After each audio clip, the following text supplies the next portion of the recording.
Last week I had one of the worst days of my life, and I went live to tell a story about it. And then the next day I got hit by a car. I'm okay. I just want everyone to know I am okay. I was on a Vespa, a car turned left into me, I fell off said Vespa, and I slid a little bit. I lost a little bit of skin, but I'm good. I'm good. I'm healthy, and I will not be riding a Vespa for a couple months. I will eventually be riding a motorcycle again, because my goal is eventually to travel across the entirety of Japan, from the very north to the very south with my good friend Michael Reeves. However, I'll take a little break until I've healed. But that's not what this story is about. I figured the timing was a little weird, so I should just address it at the start. Not about me getting into a motorcycle accident. Totally separate thing. I'll be okay. And now let's get to the actual story. I think I've on paper had top 5 worst days of my life today. Not in any like weird emotional thing that's happened, but like in a everybody hates Chris, everything has gone wrong way. Today's been crazy, and my no good horrible day all started the moment I woke up. To be clear, I have nobody to blame but myself, because apparently Dream Ludwig was a huge asshole to my beautiful girlfriend QT last night. And when I woke up, I suffered the wrath. I suffered the wrath of my, malfeasance, if you will. You're dramatic? I'll tell you the day, man, and you tell me if I'm being dramatic. I woke up today, and I'm in the bathroom, brushing my teeth, doing my thing. I come out of the bathroom, I see Cutie. She's pouting. She's not happy. I just look at her. I'm like, good morning. She goes, you were mean to me in my dream. And I've been in this situation before, all right? I have been in this situation before, and I know the way out. I'm sorry. Dream me's such an asshole. Fuck that guy. You apologize, you move on. Bing, bang, boom. She's not actually mad, but she has the emotions of that dream that weigh heavy on her, and they need to be realized. I get that. Then she tells me what I did. Dream me allegedly hired somebody new, a new assistant, who happens to be a woman. So far, so good. Nothing wrong with this. Cutie happened to come into the office one day, and this new assistant that I had hired, I did not tell her about. Okay, that's a little weird. When she walked into the office, the assistant was sitting on my lap. Okay, now we've crossed into some sexual harassment training failures. Okay, that shouldn't be something that happens in the workplace. That's an issue. So Cutie in Dream World, rationalizes all this information. New assistant didn't tell me, sitting on the lap, and her first thought in the Dream World is, who is this assistant? I go, it's Monica. She goes, don't you already have an assistant? What happened to Yingo? I go, Yingo is my at-home assistant. Monica's my at-office assistant. Okay? Dream me's very combative. I do think there's a Lewinsky thing going on, but she denies this.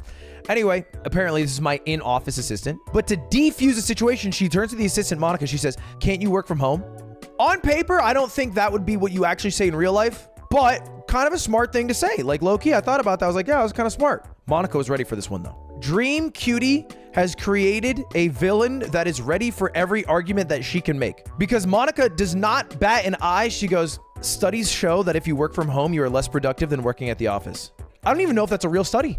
I got no clue. But in Cutie's dream world, it is true. I'm going to be real. I'm pretty sure the opposite is true. Doesn't matter. In this dream world, she didn't go, you know what? Let me check that. Where are the sources? I'm going to pull up Wikipedia. That's not what happened. In the dream world, she said, okay, well, fuck, you got me there. And then she goes, well, I'm going to fire you. Monica goes, you can't fire me. And then she turns to me. And then I, in the dream world, go, you can't fire her.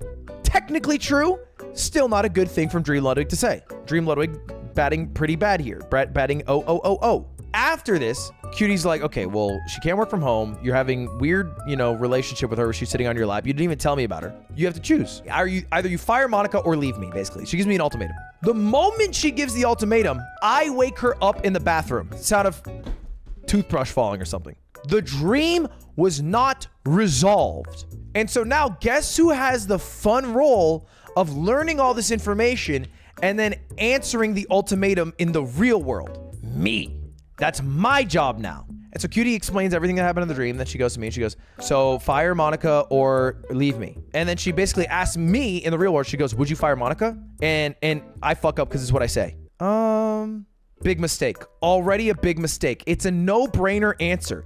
It is literally a layup. It's like when you fill out your name on an SAT and get 600 points. It is a gimme. It is a gimme. I failed it. Why was I saying, Let me explain my rationale. Because I was thinking, this is my actual thought process. I thought, Well, actually, in this scenario, I would be having an inappropriate relationship with an employee. I believe this would be like on the books for like a sexual harassment case. If I fire her because I sexually harassed an employee, all right, who in the job description, by the way, this is part of the dream. In the job description, it was her job to comfort me. I was like, in the dream world, if I set up a employee contract for someone to comfort me and then I fired them, the whole company goes under. It is better that I quit. And so in a panic this morning, all these thoughts go through my mind. I say, I would quit. Wrong answer. The right answer was, of course I would fire her. Because in the dream world, the California Penal Code for labor laws doesn't fucking matter. It doesn't matter. All right? I was taking this shit a bit too literally. It doesn't fucking matter California labor laws, throw that bitch out the window. Because it doesn't matter. Because it doesn't fucking matter even a little bit at all. Apparently in dream world, studies show that you work better when you're at the office. That's not even true. So anyway, I said I quit, and she goes, "You can't quit." She says, "You can't quit. You own the company." And then now I'm like defending my stance. I'm like, well, of course I can quit. It would be more reasonable to quit in this situation and have new leadership take over. The Mogul Moose brand can still thrive. I'm going through all of this. All I needed to say is, yeah, I fired her, and I fucked it, and that's how I start my day. Then I go to do the Yard premium episode, okay? We talk about this exact thing on the Yard. Everybody on the Yard roasts me. Everybody on the Yard is like, yeah, you fucked up. You should have just said, of course I would have fired her. Slime messages Cutie, because Cutie posted on Instagram, Dream Ludwig really pissed me off this morning. Monica ... She is a beep, and Ludwig said after I woke up and told him about it, he wouldn't fire her. Can you fucking believe? Just to be clear, I said I would quit. Just to be clear. And then he says, he told us and we all agreed that was the wrong thing to say. I effed up. Okay, I effed up. I understand I effed up. We do the Yard. It goes great. Here's where problem 2 of my day comes in. My car got towed. Because let me give you some real life tea. I do have a new assistant. It is not a person named Monica. It's not even a woman. It's actually one of my friends from high school whose name is Christian. I do have a new assistant. This is real. Yingo's still here too. I have an assistant to help with off-brand. Okay, just my good butt. Nothing sexual. Anyway, my new assistant, he's in town. Christian's in town, and while he's in town, I'm like, oh, dude, you can borrow my car because I drive my Vespa everywhere. So I'm like, dude, I'll let you borrow my car because he literally moved here from New Hampshire. You know what I mean? I'll let you borrow my car and you can, do your thing, drive around town, wherever. The first day I let him borrow my car, he parks it, calls me the next morning. He goes, Ludwig, the car's not there. I'm like, what do you mean? He goes, I parked the car. I'm 100% this is where I parked it. The car is not there. Okay, that's weird. I don't know why that would happen. I look up my car on some impounding California websites. My car got fucking towed. It turns out I have not registered my car in over 2 years. My car was parked on a public-ish street that I don't normally park at. Cops were driving by, just looking up plates, saw that mine wasn't registered, had that bitch towed. Now, I know what you guys are thinking. First off, you're probably thinking, how ridiculous is it that we all have to have a car registered? Like, what happened to freedom? Freest country on earth? What next? A license for my own damn toaster? Second thing you might be thinking, Ludwig, you're a fucking dumbass. True. That is on me. It's not registered and you gave it to a friend. Okay, don't rub salt in the wound. Yeah, I am saying the story. I did live through this. It happened today. So anyway, it got towed on Saturday. This is going to be important. It got towed on Saturday. To get it from the lot, I had to register the car, which required going to the DMV, which opens on a Monday. That's going to be important later on. It was towed on a Saturday. I had to wait until Monday. Today is Monday. So first off, I have to go to a government office that will release the car from the towing company to be driven off the lot. I go there with some paperwork. I say, here, I paid the registration online. Could you please give it? The lady at the counter goes, no, that's not how that works. So you're going to have to go to the DMV. You're going to have to get a 1-day permit. And I go, a 1-day permit? It's a permit for only 1 day? She goes, no, that's just what it's called, honey. It's a 1-day permit. It's going to allow you to drive the car because you need a smog check. You haven't got a smog check. So it's not actually registered. It's just getting approval for registration. When you have the 1-day permit, you can come back here. We'll release it from the lot. Then you can grab it and then you can get it smog checked. Then you can get an actual registration. Then you have to come back here and prove that you've done all that. That means I have to take a trip to the fucking DMV. And to the DMV I go. Now, what I didn't realize, where I had to go for this office, it's in downtown LA. I didn't realize that was the busiest DMV in Los Angeles. I went to the busiest DMV in one of the biggest cities in America. There were 2 lines out the door. There was a line out the door for appointments and a line out the door for non-appointments. Now, luckily, online, I checked in and I said virtual wait in line, which was kind of convenient. But when you register to wait for a spot, it just gives you number. So I just had like G300. That was it. It didn't say how long. It didn't say how many people were before me. It just said G300. That was me. While I'm there, I realized there's a self-checkout kiosk. I look up online. Can I get a 1-day permit in a self-checkout kiosk? It says yes.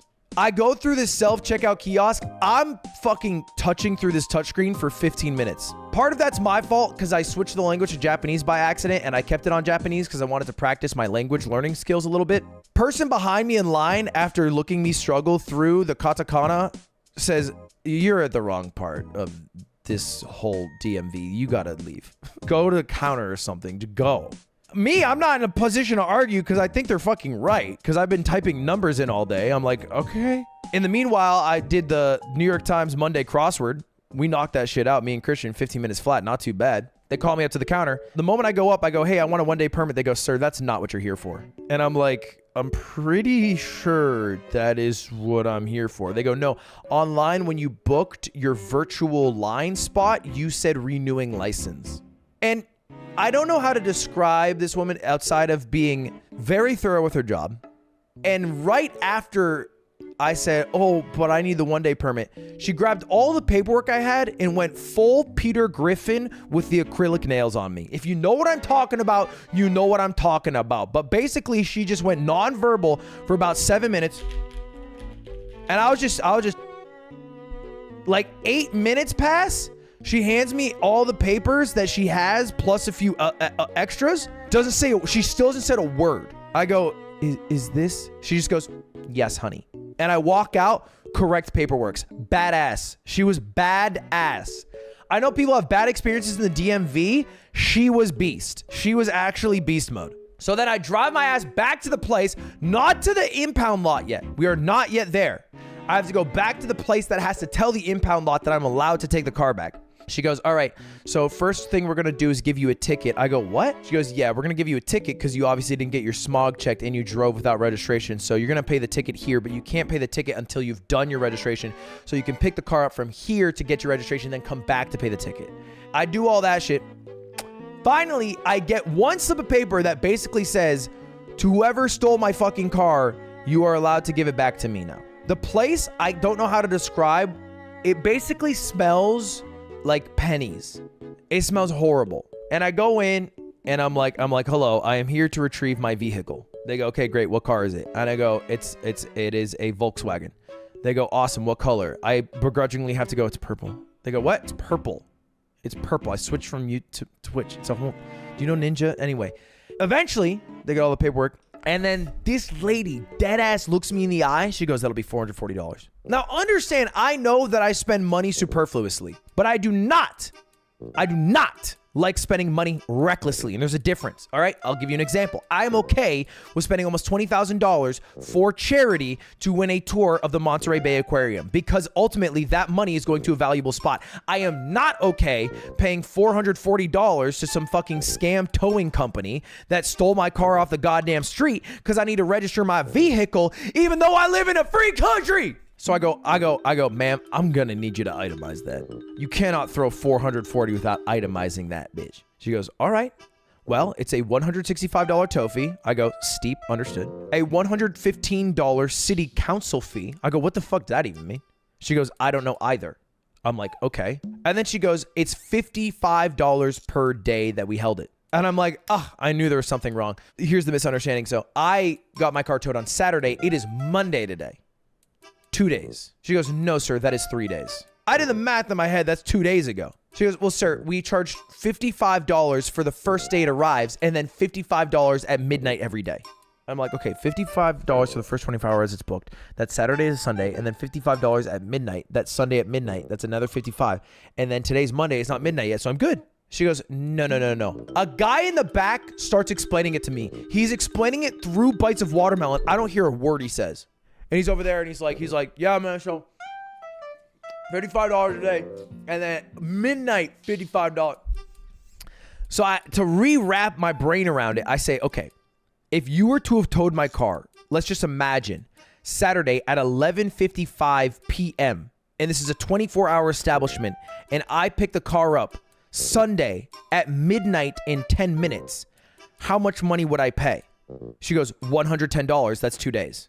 And I'm like, son of a bitch, this is a fucking scam. That is a scam. That is a fucking scam. So that 10, 15, 20 minute window, because it crosses over this midnight barrier, is 110. But if it happened at 2 p.m., then it would only be like $55. How's that fair? And the thing is, I couldn't even get retribution because I went online. I was like, let me give this bitch a fucking 1-star Yelp review. They already have a 1-star Yelp review. People have been through this. I'm just another fucking domino in the shit that they go through. Finally get the car back.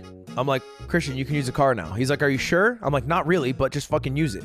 Then I get home. Cutie's recording wine about it. Guess what the topic is when I get home? Walk through the door. I hear Monica, and she's sitting on his lap. I'm like, oh no, man. I thought I was fucking safe, bro. I'm never fucking safe, man. And then I come here in this chair. I have to record some VO for a video that comes out later. I knock out the VO with 2 minutes to spare before I'm supposed to go live today. 2 minutes to spare before I'm supposed to go live today, because I hate being late, because when I'm late, you guys yell at me. I'm about to click go live for this stream when the shit hits my ass. I took a shit. Took me 8 minutes. That's why I'm late. So anyway, that was my day. And I have one person to blame. Monica!